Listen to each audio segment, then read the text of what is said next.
May naamoy ka sa bibig ko. Siyempre, kumain ako chicken. No kissing. Ano ka? Ah! Bakit ka nati ako?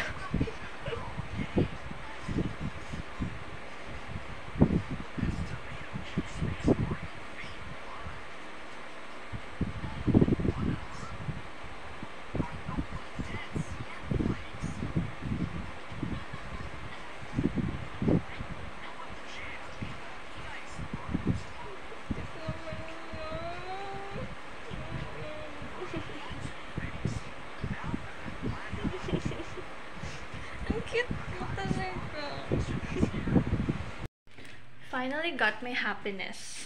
Tadan! Skincare. Finally, magiging masaya na naman ako. Sobrang lungkot ko this past few weeks. Kasi, ayun, wala na akong skincare. Tadan!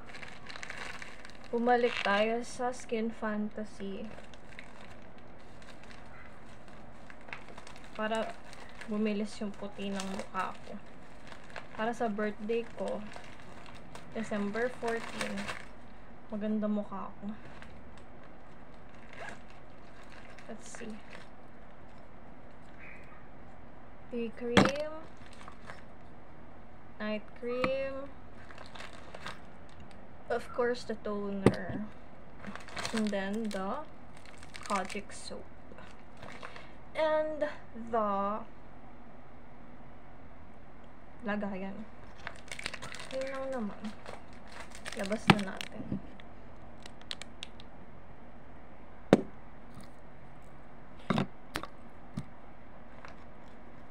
That's it. Madali ang snack. Sobrang dami kong small wins this week. And I just feel contented. And I just want to compliment myself because I realized that complimenting myself actually helps me a lot to boost my self-esteem, my confidence.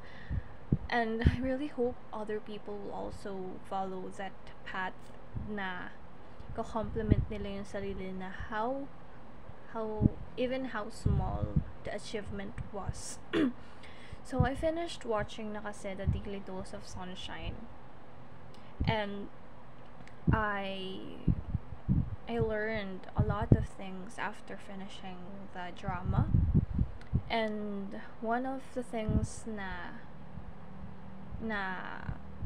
napag-aralan ko is yung pagko-compliment sa sarili ko. Because I realized na nakakagaan pala ng pakiramdam if ka-compliment mo yung sarili mo. For example, sa umaga, you woke up and bumangon ka agad. That's something that you can compliment yourself na, especially this past few weeks. Sobrang heavy ng katawan ko. Feel ko parang may nakadagaan sa akin na hindi ko kayang bumangon ng maaga. But this time, I'm working on it, and ang dami kong small wins this week. For example, naglinis ako ng court. Even though ngayon, medyo messy na siya. But konting linis lang, konting tidy lang is okay na ulit siya. Unlike nung before na every single place ng kwartong ito ay napakakalat. Ngayon, okay naman na siya. And then, nakapaglaban na rin ako ng mga damit ko. I have new sets of underwears na. And, nalaban ko na rin yung mga pangalis ko. At, nakapaglaban na rin ako ng punda, ng bedsheet. Itong bedsheet ko na to, kakalagay ko lang kahapon ulit. Even though nilaban ko lang din siya that day kasi ang bilis niya matuyo. Even yung kumot ko, bagong laba, ang bang-bango. So, small wins. Like, maliit lang na bagay pero ang sarap sa pakiramdam.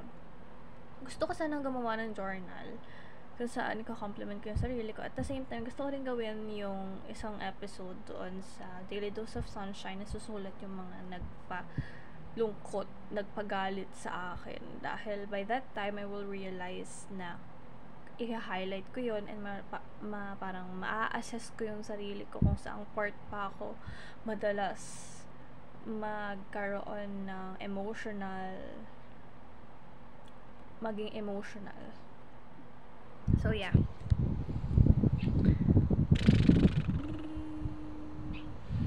Sobrang gaan na rin ang pakiramdam ko kasi hindi na ako nagkakape. Pero ngayon magmamilo ako. Tsaka, ano ba? Napakita ko na ba yung tumbler ko? Tadan. Ayun, hindi naman gano'ng makalat na, pero ayusin lang yan. Diba? Hindi siya kasing lala nung before na may mga kung ano. Yun, meron lang tissue. Tissue yun sa sipon ko, ha. Tapos, meron na pala akong new batch, diba, ng aking skincare. I think napakita ko na yun, nag-unbox ako. Ito, bibili akong bago. Kaso wala ng pera. Hindi ko alam if kakasya siya. I really like this cream. So, yun lang naman. Bye! By the way, pinag-iisipan ko pa if maglalaba na ba ako ng mga cortina. Kaso tinatamad ako. Mamaya na lang kayang gabi. No? Mamayang gabi na lang. Yung ngipin ko. Tagal ko magkatrabaho. Ayan, uno kong papaya.